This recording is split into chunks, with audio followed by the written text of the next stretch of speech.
días. Está hablando Luis Lira, dándole gracias a Dios por permitirme dirigirme a ustedes para dar unas breves pinceladas sobre la resolución de conflictos en lo atinente a la negociación y conciliación que a diario participamos en nuestra cotidianidad, valga la reflexión. La sociedad en la que nos desenvolvemos, en la que vivimos, en la que contextualizamos, es muy dinámica por su interrelación que de ello construimos con nuestras actitudes, con nuestro hacer, con nuestro dejar de hacer, por la misma carencia de la cohesión social que también se da dentro de la misma, va a enriquecer esa trama social. Ahora bien, estamos obligados, si se quiere desde el punto de vista ético, poner un granito de arena dentro de esa sociedad sistémica que es justa y amante de la paz, para que a través de una acción defensorial podamos ejercer la conciliación o la negociación entre otras situaciones según sea el caso. Nuestro texto constitucional reconoce los medios alternativos de la resolución de conflictos y entre ellos está nuevamente, valga la repitencia, la conciliación y la negociación.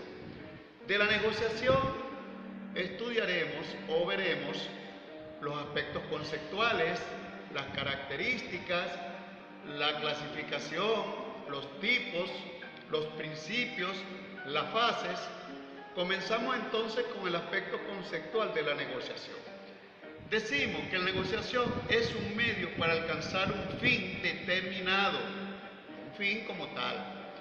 Ahora bien, desde el principio de la alteridad es posible solo y si cada una de las partes se ve reflejada en su contraparte y están persuadidas, bien voluntariamente o por imposición de un deber dentro de sí, aceptarse y reconocerse cada una de ellas como seres humanos que son, con sus fortalezas y debilidades, con su dignidad y del beneficio que esto le traerá en lo personal. Otro aspecto conceptual que vamos a estudiar de negociación es vista la misma desde el acuerdo óptimo. Cito al economista y filósofo Wilfrido Pareto, quien decía: la solución alcanzada es aquella en la que nadie podría irle mejor salvo que a alguien le vaya peor. Comentando tal situación, que vemos que aquí concurren dos posiciones. Las partes se respetarán en lo individual, pero también negociarán a su vez bajo el principio de la máxima buena fe, en que nadie saldrá perjudicado. Muy bien. Ahora en la negociación me he atrevido, con el permiso de ustedes, crear este concepto que dice que es un acuerdo legitimado y a su vez legalizado, salido de las partes, pues están conscientes de lo costoso que es asumir la vía jurisdiccional por los costos que ella lleva, por el tiempo que sabemos cuándo comienza un proceso jurisdiccional, más no cuándo termina, ni cómo va a terminar, e incluso la violencia que pudiera existir o la enemistad manifiesta que pudiera salir de una decisión de tal situación. Entonces, las partes acuerdan participar bajo la regla del respeto de la dignidad, puesto que nadie saldrá derrotado. La relación es ganar-ganar, para bien de ellos mismos en lo particular y de la sociedad de manera difusa. Una característica o una de las características de la negociación está en que las partes serán colaboradoras y cooperadoras entre sí de la mejor manera. Actuarán con la máxima buena fe. Esto significa que colaborarán al máximo, tratarán esto con el mayor amor posible, con la mejor armonía, con la mejor intencionalidad, para que el acuerdo realmente tenga un final feliz. Puesto que la relación, como dimos antes, es ganar, ganar. No hay perdedores, no hay victoriosos, búscanse soluciones creativas. Ahora bien, el mayor enemigo no es el adversario, sino la errónea idea que siempre ha subsistido, que se tiene, que el objeto de la negociación no se puede agrandar sino tan solo dividir o repartir. Craso error seguir pensando de esa manera. En consecuencia, en la medida en que los negociadores se respeten y respeten las reglas del juego planteadas por ellos desde un principio, habrá mayor fortaleza en esa negociación y el resultado será el mejor para las partes. Tipos de negociación. De acuerdo al autor Roberto de Bryce, en el 2006 sostiene que hay 4 tipos de negociación. Ellos son, cito, negociación de aceptación, donde está inmersa la conciliación, la mediación y el arbitraje. Otro tipo es la negociación de encuentro, donde el final es buscar la justicia competitiva. Otro tipo de negociación es la de crecimiento y desarrollo, donde se busca la prosperidad. Y finalmente, la negociación de equidad. La misma trata de la recuperación de perdedores. Dentro de los principios de la negociación, puede surgir a la luz del razonamiento la voluntariedad de las partes. ¿Por qué? Porque ellas tienen que acudir ya, como lo dijimos, que no les interesa por nada ir a la vía jurisdiccional. Entonces, de manera voluntaria, harán su mejor esfuerzo para tener realmente un final feliz. La buena fe y la velocidad de las partes es otro de los principios. La autenticidad con que ellos van a actuar, a pesar de que tienen un interés, deben ser auténticos y actuar con sindéresis, con la mayor claridad posible. E igualmente ellos van a ser confiables, más no confiados. La seriedad y la economía, que en esto juega un papel muy importante si lo comparamos con un juicio que se lleva en la vía jurisdiccional, como ya acabamos de nombrar. La equidad y la ética y el buen criterio de las partes va a prevalecer, y ellos están conscientes de que el acuerdo sea aceptado por las partes en confianza, no con desconfianza. Por lo tanto, estarán pendientes de que la información recibida sea fehaciente, sea verdadera, puesto que la misma será sometida al principio de exhaustividad y que el acuerdo se convierta ley entre las partes con fuerza de cosa juzgada. Entre las etapas básicas de la negociación, de acuerdo a Gabaldón, él propone el sistema PREC. Cito, plantearse el orden prioritario de los objetivos a alcanzar. De igual manera, repensar el asunto al proponer visiones con bastante profundidad de la que desea su oponente, hará que éste colabore en vez de expresar posturas inflexibles que solo crean un clima de desconfianza. De igual manera, evaluar al interlocutor. Esto implica, nos prepara para someterse a diversos escenarios que pudieran surgir. Además, para poder expresar posibles soluciones antes de comenzar la negociación. Finalmente, preparar la propia argumentación. Vale decir que al decir no, debemos saberlo decir. No debemos decir un no sin justificarlo, al contrario, debemos argumentarlo. Con eso generamos un clima de seriedad, respeto y confianza en la otra parte. La negociación tiene 4 elementos y mucho cuidado con esto. El primer elemento es el subjetivo, que está compuesto por las partes. El segundo elemento es el objetivo, es decir, la determinación y satisfacción al máximo de los intereses que subyacen bajo las posiciones de las partes. El medio, el tipo de comunicación empleada y finalmente el resultado es construido por las partes. En cuanto al segundo, la pincelada se refiere a la conciliación. De ella veremos los aspectos conceptuales, las características, la clasificación, los tipos, los principios y las fases. En cuanto al aspecto conceptual, el término conciliar deriva del término latino conciliare, que según el DRAE, vale decir Diccionario de la Real Academia Española, significa ajustar los ánimos de quienes están opuestos entre sí. La profesora Amado lo define de esta manera, cito, que es un proceso mediante el cual un tercero, experto y neutral, asiste a dos o más personas a buscar soluciones negociadas a su conflicto. Es decir, esa parte con la asistencia del conciliador, que es el tercero invitado por las partes, la asiste para que lleguen a un feliz acuerdo. Una de las características de la conciliación está en la voluntariedad, que la citamos, la comunicación que debe existir entre las partes con la mejor intención, con la mayor claridad posible, y la flexibilidad con que ya se van a tratar, pero igualmente con que el conciliador va a tratar a las partes y respetar la posición de cada uno de ellos.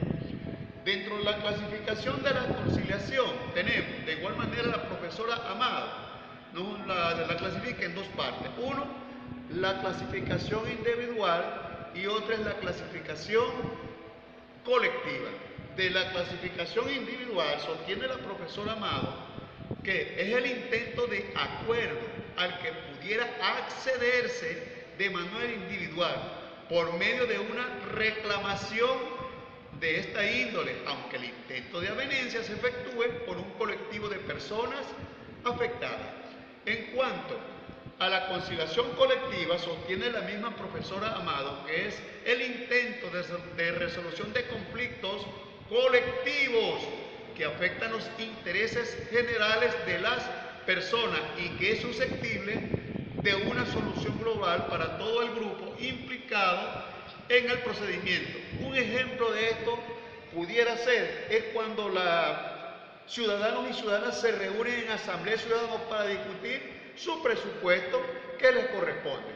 Se pondrán de acuerdo, harán una lluvia de ideas sobre sus diversas necesidades que tienen, cada quien expondrá cuál será la mayor y al final se pondrán de acuerdo cuál será la prioritaria. En este caso, y sirva de ejemplo, pudiera ser un tanque de agua porque es una carencia que tienen, no tienen donde almacenar el agua y creen que lo prioritario entonces un tanque de agua para almacenar el agua y donde todo saldrá recompensado de la mejor manera. Y eso es ya interesante que lo empecemos a ver desde ese punto de vista. Otro tipo de conciliación es con aveniencia, vale decir, cuando hay acuerdo entre las partes. Eso es con aveniencia. Pero sin aveniencia, es lo contrario, no hay acuerdo entre las partes. Cuando la conciliación es intentada sin efecto, se trata de cuando comparezca alguna de las partes o ambas. Las tenidas por no presentadas, debidamente citadas las partes, la promotora no comparece al acto conciliatorio. Falta una parte. Y de ser asistida es cuando no comparezca la parte promotora con la única intención de asistir al conflicto, cuando comparezca la parte promotora con la intención de desistir el conflicto planteado. Principios de la conciliación. Bueno, a la luz del razonamiento está la voluntariedad, que ellas mismas no pueden ir con coacción, ya lo hemos repetido y es muy interesante esta postura porque actúan de manera voluntaria, van sin coacción, no van forzadas por nada, porque ya saben que de no ser así y tienen interés manifiesto de resolver su problema, lo que les queda es la vía jurisdiccional. Y ya hemos dicho que la vía es muy costosa, con todos los riesgos que ellos comienzan, no saben el tiempo que eso lleve y es una pérdida de ellos en lo individual, pero igualmente para la sociedad, como hemos dicho. Entonces, el mejor camino que ellos conciben es la conciliación y por eso la toman en parte con la mejor intención. Otro principio de la conciliación es la máxima buena fe y la veracidad. Sí, la veracidad con que ellos actúan, con que entregan sus informaciones al conciliador y la máxima buena fe para que facilitar el trabajo al conciliador para que realmente él sea exhaustivo en lo que cada una de esas partes manifiesta y quiere decir cuando plantea su problemática y el interés que realmente tiene para llegar a la conciliación. La equidad. Va a también prevalecer la ética y el buen criterio del conciliador. Ya hemos dicho, ya lo decía la profesora Amado, que no es cualquiera persona. Tiene que ser un especialista, un hombre, una persona o mujer igualmente, que conozca la problemática, que sepa conducir a las personas, porque los seres humanos de por sí somos complejos Y cuando tenemos un interés, hacemos nuestra mejor intencionalidad para lograr ese fin. Pero el conciliador, con su interés, su neutralidad en que todo salga bien, pues va a participar y seguramente vamos a llegar a un feliz término. Y la neutralidad de parte del conciliador, para que lleguemos, la neutralidad en los conversatorios, largos conversatorios o los cortos, todo depende de cómo se vaya dando ese proceso. Fase de la conciliación. Dentro de la fase de la conciliación son varias. Entre está la preparatoria. La fase preparatoria se alude a los actos previos realizados por el conciliador a objeto de crear un clima de confianza entre las partes. La otra fase es la presentación. El conciliador realiza un monólogo donde busca identificar a las partes y presentarlas. Busca si se ubiquen en el ambiente y reciban el concepto sobre conciliación, sus ventajas, lo que ésta implica, todo el tiempo que va a ganar. Y bueno, y para lo mismo se está realizando la audiencia conciliatoria. Y también las versiones parciales, allí se discuten los hechos que cada uno de las partes propone con la mejor intención para que el administrador o el conciliador entonces sepa qué hacer con esa versión que está escuchando. Otra fase de la conciliación es la redefinición del conflicto. Se elabora una especie de lista donde se reflejan los hechos controvertidos, es decir, cada parte pone su hecho, lo que aspira, bueno, y entonces viene la controversia. Se redefine el conflicto, escribiendo las opciones que son puestas en la mesa por las partes o el conciliador.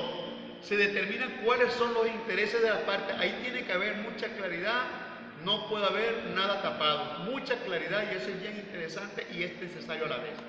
También la búsqueda de soluciones que busca promover la creatividad entre las partes y el conciliador. Se articulan intereses y se propicia el logro de soluciones satisfactorias. El acuerdo es bien interesante porque pone fin al conflicto, pero ese es un acuerdo que sale de las partes. Ya las diferencias entre negociación y conciliación pudiera estar que no existe un tercer invitado. En la conciliación sí existe un tercer invitado. En la negociación es legitimada por las partes, la conciliación la legitima no solamente las partes, sino el conciliador. Y entre las conclusiones está que al el Estado aceptar los medios alternos de resolución de conflictos, nos está indicando que no existe un monopolio en el sistema judicial. El conciliador va a actuar con estética, va a decir, va a tocar cualidades humanas.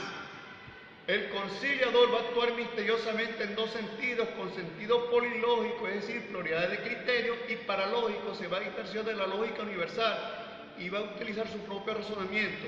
Con un sentido mictiforio es aquello que busca en la oscuridad, en los recónditos. Y finalmente, no puede el conciliador, la conciliación no puede ser neutra. Quien es neutro es el conciliador. Buenas tardes. Bueno.